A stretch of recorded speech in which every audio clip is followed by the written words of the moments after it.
morning, Hoosier Nation, and welcome to another victorious edition of Hoosier Morning After. This is Hoosier Morning After Bethune-Cookman. I'm probably going to say BC for the rest of the show just to avoid stumbling over that name of that school. Indiana goes on yesterday on the noon game, the coveted noon spot of basketball, to beat BC 100-56 to improve to 7-0 on the season.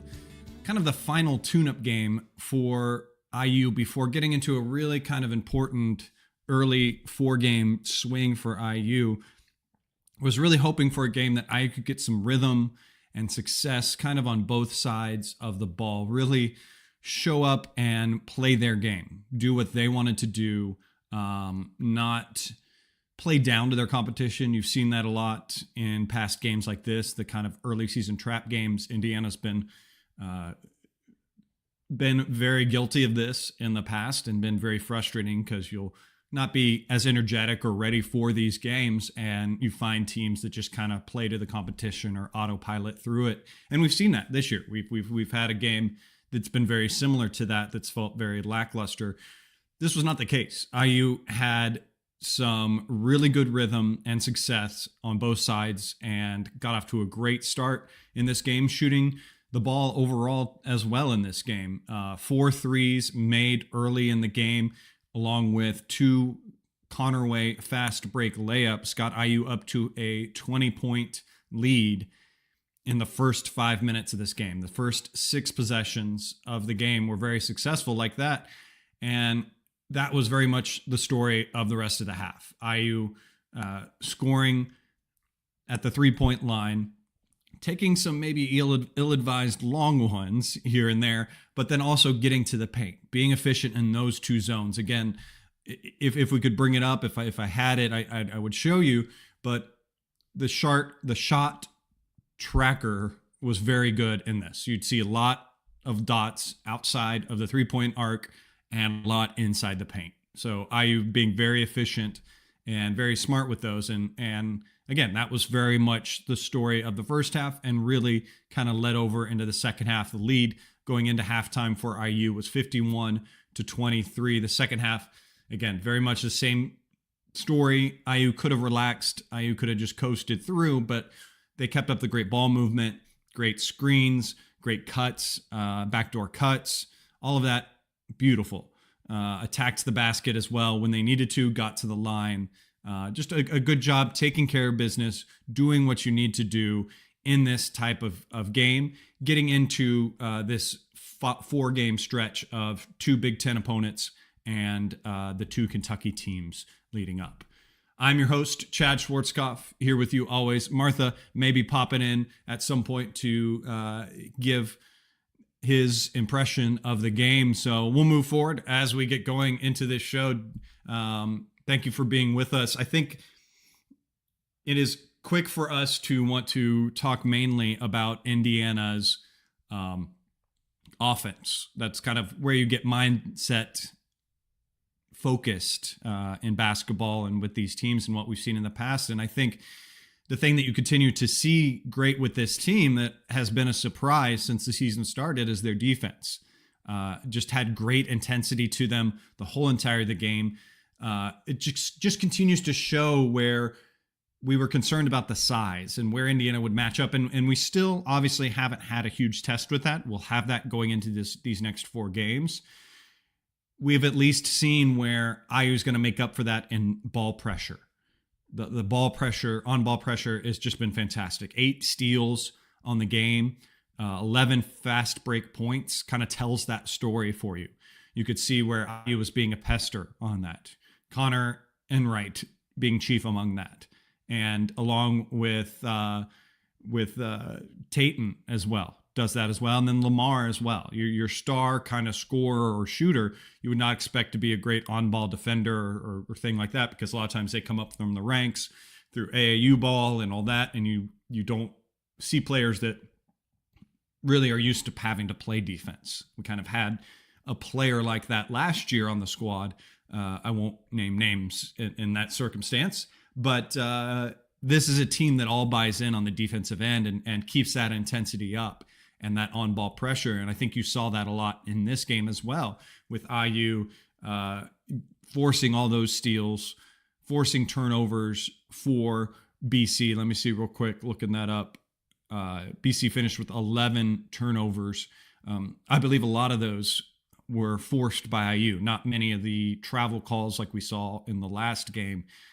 Just Indiana being disruptive and not allowing them to get into any sort of offense. They finished with 9 assists on the game. Just really felt like when you watch the game, any sort of movement and cuts, any sort of situations they tried to get into with some rhythm on their offense turned into real quick hero ball, where they were just trying to make one-man plays. Players were just going at the basket themselves, trying to get something going. So good job on the defensive end. Love to see that intensity. Can't wait to see how that transfers to some higher competition as we move forward. That will be kind of the thing, as we've seen as well, that keeps IU in this when we struggle on the offensive end. Going in to kind of talk about some of the players in this game, I think Connor Enright continues to be the player that you love for IU, that pester, that annoying guy that's just at you and you just want to punch. He's very punchable. I'm going to say that. I mean, I'm a fan of IU. If he was on another team, I would not be able to stand him. And there's been plenty of times where we have lacked that tenacious, annoying player, and you then play teams that have that, and it's been sorely missed in the past for IU. And Connor just continues to do that. And the one thing that I'd love to see in this game, he did take 1-3, finished with 3 points. Just took that 1-3 corner 3-pointer. Very important as well. It's so important for him to be at least a drop of a threat, to at least draw his man that many more steps closer to him. And he hit that 3 early in the game and then was pretty quiet the rest of the game. So very important for him to find that offensive success as well. He didn't put himself into weird situations driving. I think there's been past games where he'll drive to the basket and then get in weird situations and try to make a layup. He does drive, but he's good at kicking it out and finding guys. You kind of get reactive. If you watched film on him, you'd easily go, okay, well, we don't need to help over when he's driving. But your instincts is going to be if your player, your teammate gets beat on a guy driving, to go over and help, and that collapses. And he's really good at finding guys that are open on the outside, guys that are cutting and everything like that. And that is showed by, again, didn't light it up from a point standpoint, but in an indirect way he did, because he finished with the highest assists on this game with 7 assists for the team. So while you're not scoring those points, you're being a big hand in those points being scored. It's kind of weird to say it that way, but thought he did really good with that. Just 1 turnover as well. And then also 4 defensive rebounds. So that was really good to see as well. He kind of loves to get it in there and mix it up, especially on the defensive glass, which is really great to see him crashing it. And obviously that has been a focus for the team to get on the glass after we had that bad showing in past games. He was the actually leading rebounder behind our 2 tallest players. So they had 8 and 7 rebounds, and he finished with 4. Everyone else with 3. So really well-rounded when you look at the stat sheet rebounding. We'll go into that a little bit further. This was also a game that you really wanted to see Tucker get going. Tucker kind of struggled shooting in the last game. He finished, I think, was with just 3 points or so in the last game, and then came out in this one, obviously trying to find some rhythm and get something going, and was our leading scorer in this game. 20 points on 6 for 12 from the field, 50%, beautiful to see. 5 for 10 from 3. Took some pretty long threes that I wouldn't want to see in some games. Him and Lamar like to do those 25, 30-foot shots, which is just crazy to see him shooting them from that far out. But finished with, even despite that, finished with very efficient 5 for 10 from the field, made all 3 of his free throws. Just 3 rebounds. Again, that's been higher in past games, but was tied for the second highest assists on the game with 5 behind our 2 point guards. So great to see that for him. Got 1 block on the game even as well. So good game for him to get back, find some rhythm shooting, tune it up and everything like that, and be a part of the game. So a good thing moving forward. Someone that did surprise me when I opened up the stat sheet this morning to kind of get ready for the game, for the show here, was that our second leading scorer was Lamar. I don't know if that's just because of the eye test, because of what I saw for him, but Lamar had 18 points on this game, 7 for 15 from the field, and 1 for 9 from 3. And that might be where I kind of am disillusioned in his points, because he did take a lot of threes that he missed in this game, struggled a little bit to find that rhythm. Now, these shots, none of them were air balls. None of them were all that much off. Maybe one might have been from one of those long ones that he took. No, actually, I think all those did hit rim at least. But he did, like I said with Tucker, took some ill-advised, really long threes.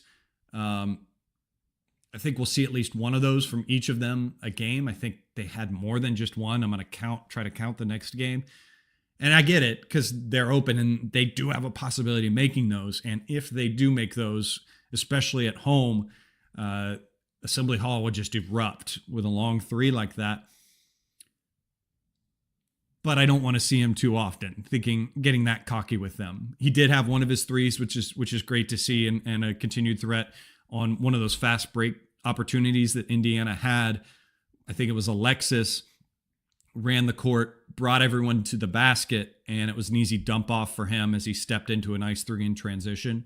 We've seen that already multiple times in these games, and it's a great weapon that he has, and I like seeing him do that. But just, again, it felt quieter for him, but he was still very active getting to the basket in this game, which, if you kind of look at the math with it, he was 6 for 7 on non 3-point shots in this game. So very efficient with all that. I think it was a layup early in the game that he missed. He's kind of going to miss a trademark layup each game. So pretty efficient game overall, taking away the threes for him. And I liked seeing him get downhill a little bit more in this game. And that just continues to mix things up and cause teams to not have to respect that drive. He shouldn't just be a stand-up shooter.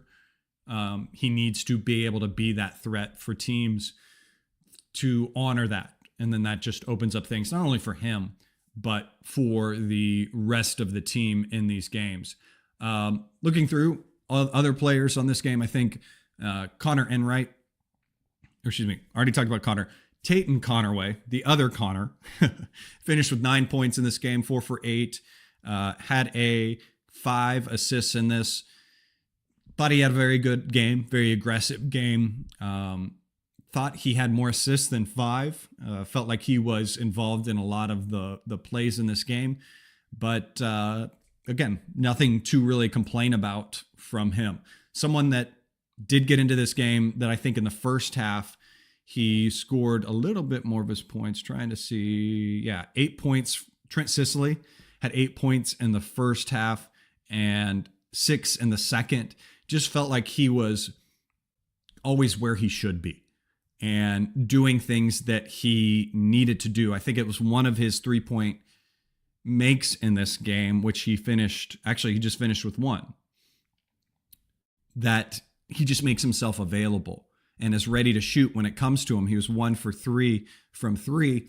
Excuse me. It was actually a moment in the game where he was open for 3. They missed him, but I saw it develop where one of the players drive to the basket and Trent kind of came back door and he was open for that pass. And when he saw that it wasn't there, he then quickly reversed back out and got to the 3-point line instead of continuing to ball watch, pulled his man out a little bit, which allowed that player to finish that drive and make the basket. So it's little things that he does where he doesn't look like a freshman. He doesn't look like a deer in headlights. I haven't seen, excuse me, very often in his games those moments. Sure, early in the season we saw it, but I feel like he got through the deer in headlights stage of freshmanhood, if you will, very early in the season, and is just that contributor off the bench that any team would love to see, and especially that being a freshman.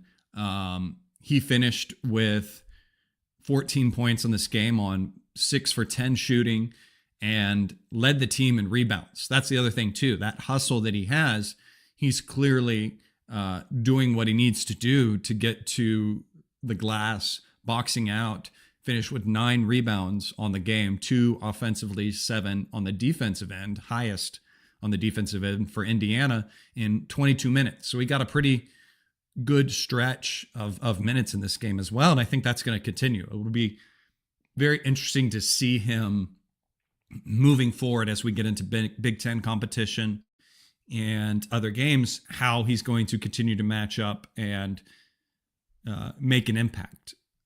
Usually you would see a fall off from freshmen when the competition raises up, but I don't think we've seen that from him. I don't feel like he has struggled like you would expect other players in his situation to struggle. So love, continue to be a huge Trent Sicily fan club member. Punch my card. I volunteer to become president, whatever it is. I'll be an active member of that fan club because it makes you so excited.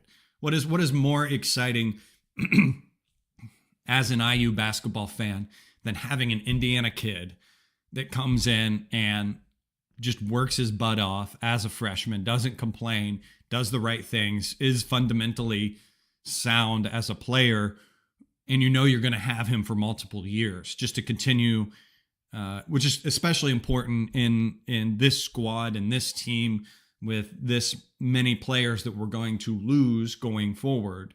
To have a kid that's about the right things and is learning the system well and adapted to it and setting that new culture, not only the culture that the new coach has, but also being an Indiana kid and a fan growing up, knows the culture of Indiana overall.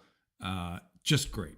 What a fantastic keep on this squad, and so excited to see him moving forward and everything, and just be that kind of freshman glue guy is kind of what he has been for this team. Reed Bailey felt like a slight step back from the last game. I think he found something big time in that second half, like we talked about, of the last game, where to be more aggressive and everything. I think he struggled a bit to find that again.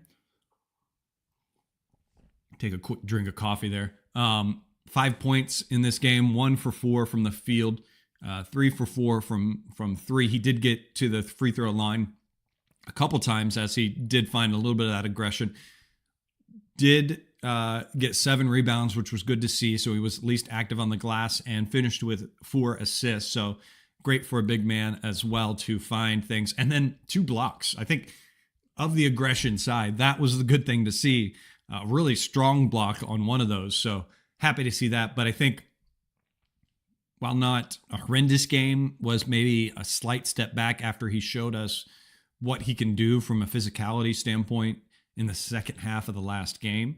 That is something that he needs to hopefully be able to find and fine tune and really keep that in his bag.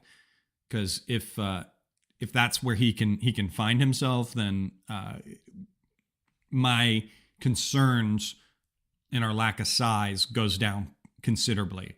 But he did show off being our point guard, bringing the ball up a couple times. So he shows that he can do those types of things. And I think if we can lean on both his versatility and his ball movement with the ball, and some of that aggression, that's where we're going to see some good things happen for IU when we go against bigger guys. So that's something I'm really going to be looking for in these next 4 games for IU, is to see what Reed Bailey can do.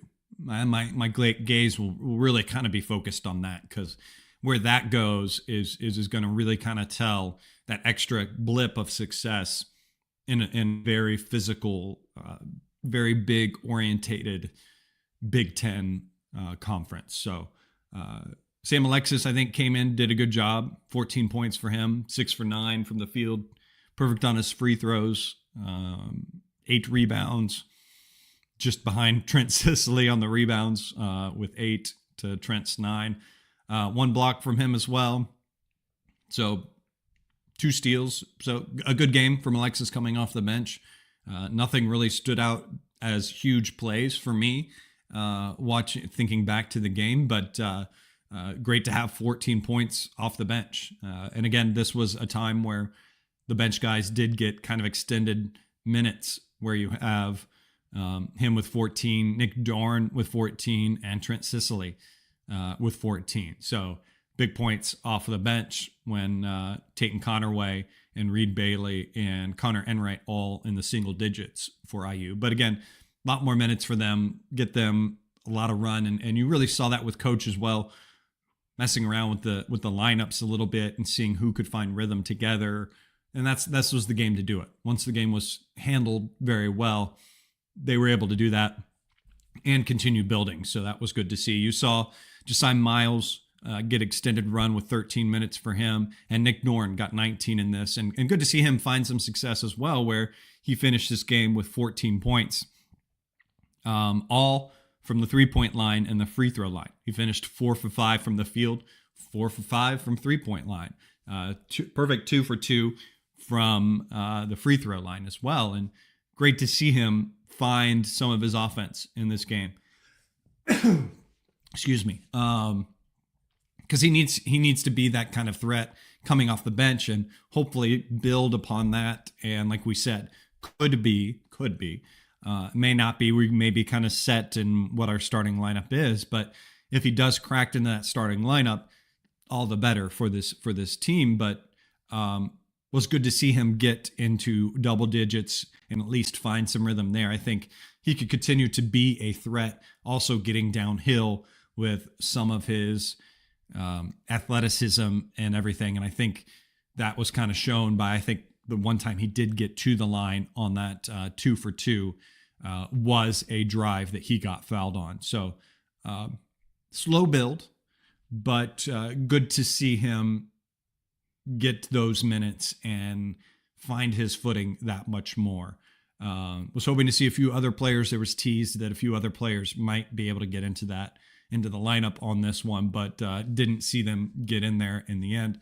But yeah, what you wanted to see from individual players in this game was to make their impact, work on some things that they maybe have been struggling with, find some rhythm. And I think that they did in this game.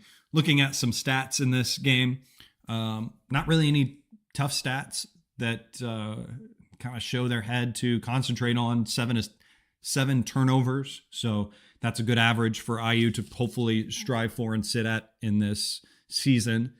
The stat that continues to be a great one and a new one that we love for IU is 27 assists on 36 made baskets. IU continues to be the unselfish team, and great to see that. 33 defensive rebounds, only 10 offensive rebounds. They were hitting their shots, though, so that's part of the reason for those 10 offensive rebounds. Didn't need to rebound them as much, but overall, a better rebounding and concentration. Obviously, good to see that we had that struggle game, and IU has responded with good fundamentals again on the rebounding side, getting 43 rebounds to 29 for BC. Another great thing, obviously, to look at the way this team defensively can hold to other teams to low points per possession. And in this one was no different. They held BC to 0.84 for 8 points per possession. Really great to see that. While IU was scoring on 1.429 points per possession. So, yeah, great game. Great to see things going down well. Shooting wise as well, a pretty good line to look at. 84% from the free throw line.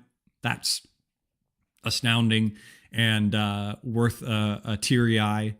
But overall, 54 from the field, and glory hallelujah, 80 or 38% from 3-point line. So good numbers overall, guys. Good stat sheet overall. 8 steals in this game, 4 blocks. Nothing stands out. Like I said, nothing stands out in this game as a negative. A good tune-up game, a good game to get things going and ready for the games that we have going up. Without Martha here, though, I will take this moment to talk about our unofficial sponsor of the show, and that is Hoosier Ticket Project. Hoosier Ticket Project, if you don't know them or haven't seen them before, is an organization that takes those unused Hoosier tickets and finds deserving Hoosier fans that may not have the means or the abilities to get to IU sporting events and gets them to them. Makes those great memories, those great moments for IU. Many of us, any of you that have gone to games, know how wonderful of a feeling it is to be in Assembly Hall now with the football, to be in to see it live, to be a part of the sporting event, to have that memory. And they're getting a lot of families, a lot of kids, their first times, their first moments getting into these sporting events and seeing these players up front, and a lot of times getting to meet them, get pictures with them. So HoosierTicketProject.org, HoosierTicketProject.org is where you go to make donations. You can also find in their page there where you can nominate people to have tickets donated to. Just a great organization, a great opportunity, a great thing to continue to be a great Hoosier and show what it is to show love to your other Hoosier fans in Hoosier Nation. So check them out if you can. If you're not able to use tickets, we know we've got basketball now coming along and everything. We've got women's basketball. So think about HoosierTicketProject.org instead of going to one of those ticket resale spots when you have those extra tickets, if you will. Thanks, guys. Finishing up, kind of final comments about this game. Games like this have in the past been weird little, the word trap game gets said a lot in these, where teams will come out flat. They kind of play to the level of the opponent. They don't execute very well in the games. And this was luckily not one of those. This was something that you wanted to see. IU keeping up the intensity throughout the game, even in garbage time, as they'll call it. They didn't just walk around. They were still cutting hard to the ball, sharing the ball. Different lineups got in and guys stayed engaged. Was good to see and shows what this coaching staff pushes with this team, is that intensity. And despite who your opponent is, we come in and we take care of business and we do what we are going to do as a team. And I love to see that. And it's a great mentality. It's a great way to handle yourself. And it's what Hoosier Nation has been hoping for in the past. And now we have it here. So it's great to see. I can't wait to see what this next 4-game stretch leads for IU. That 4-game stretch that I'm talking about is Wednesday. IU has the first Big Ten game of the season at Minnesota. Can't stand that court. Can't stand that place. 7 p.m. is the kick. That's on BTN. Then following that, we have Saturday against number 6 ranked right now, Louisville. It's at Indiana, so that's great. Actually, I think that one's actually up in Indy. So that's the 2 p.m. game. That's that interesting double hitter that you can hit. So you could go to football game, or I think it's the basketball game. Yeah, you can go to the basketball game and then make your way to the football game after that.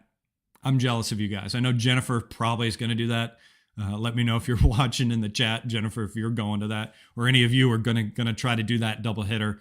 Very jealous of you guys for Saturday if you're able to do that. But anyways, those of you that can't, that's a 2 p.m. game on CBS. Then we follow up that next week with another Big Ten game, Penn State, and the very big game at Kentucky, number 19 ranked right now. IU sitting at 25.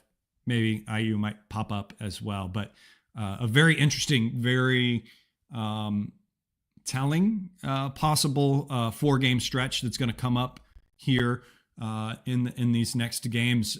So excited to see it. I feel a lot better now having had these past 2 games, these good tune-up games, as I've said, where IU can find some success, not only for Reed Bailey, but get some rhythm for Tucker again. And just let's get ready to start the Big Ten season.